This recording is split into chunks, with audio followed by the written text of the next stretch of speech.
Isang magandang araw sa mga anak ng Diyos, sa lahat na makakita at nakikinig sa awiting ito. Nais ko pong iabot ang panawagan ng Panginoon sa panahon ngayon. Dapat tayo po lumapit sa Panginoon. Siya lamang ating pag-asa, ang ating kalayaan, dahil siya ang ating tagapagligtas. Kaya sa oras pong ito, nais po namin mag-alay ng isang awitin para sa inyo. Ito po ay awitin ng estranghero. Dahil ang sabi sa aklat ng Filipos 3:20, ang langit ang tunay nating tahanan, at mula roon ay ating hinihintay ang pagdating ng ating Panginoon.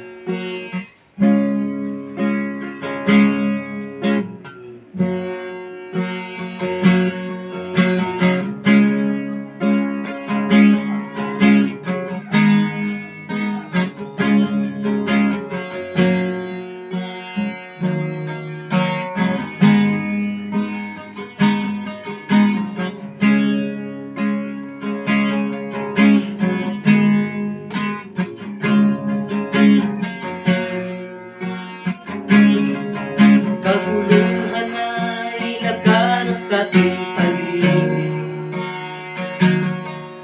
Ito'y tanda ng kanyang pagbabalik. Kasalanan ay parang walang katapusan. Laganap na rin ang kahirapan. Gising na bayan ko, si Jesus ay kumakatok sa puso mo. At sa oras na siya iyong tanggapin, kalayaan ay sasayo. Daigdig ay wala ng kalayaan, nababalot na ito ng kadiliman. Mga tao'y di alam ang patutunguhan. Ito'y tanda lang ng kamangmangan. Gising na, bayan ko, bayan ko. Si Jesus ay kumakatok sa puso mo.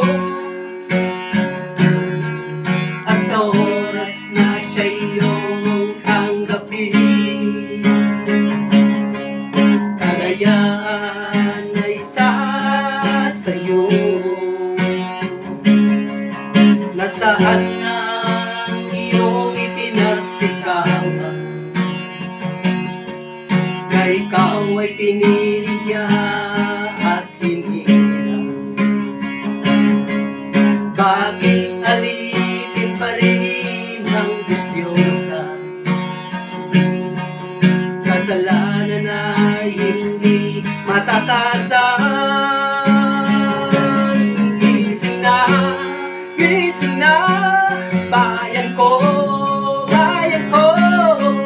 Si Jesus ay kumakatok sa puso mo. At sa oras na siya iyong tanggapin, kalayaan ay sasayo. Gising na, bayan ko, bayan ko. Si Jesus ay kumakatok sa puso mo. At sa oras na siya iyong tanggapin,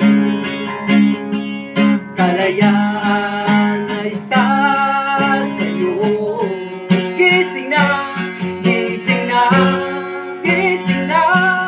bayan ko, bayan ko. Si Jesus ay kumakatok sa puso mo. At sa oras na siya iyong tanggapin, kalayaan kalayaan ay sa sa'yo. At sa oras na siya iyong tanggapin, kalayaan ay sa sa'yo.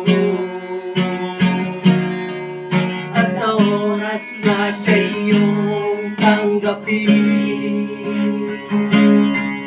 kalayaan ay sa sa'yo. Gising na. Tunay nga po, mga kaibigan, mga kapatid, panahon na upang gumising tayo. Tanging si Kristo lamang ang ating kalayaan. Hindi na tayo makapag-asa kahit sino man, kundi ang ating Panginoon lamang. Umasa tayo dahil siya ang Diyos na tunay na ating pag-asa. Ang Diyos na tagapagpagaling sa lahat ng ating karamdaman, kahit anong uri ng karamdaman, maging patay ay binubuhay. Kaya ang ating Diyos, ang tunay nating pag-asa, ang ating kalayaan. Purihin ang Diyos na dakila.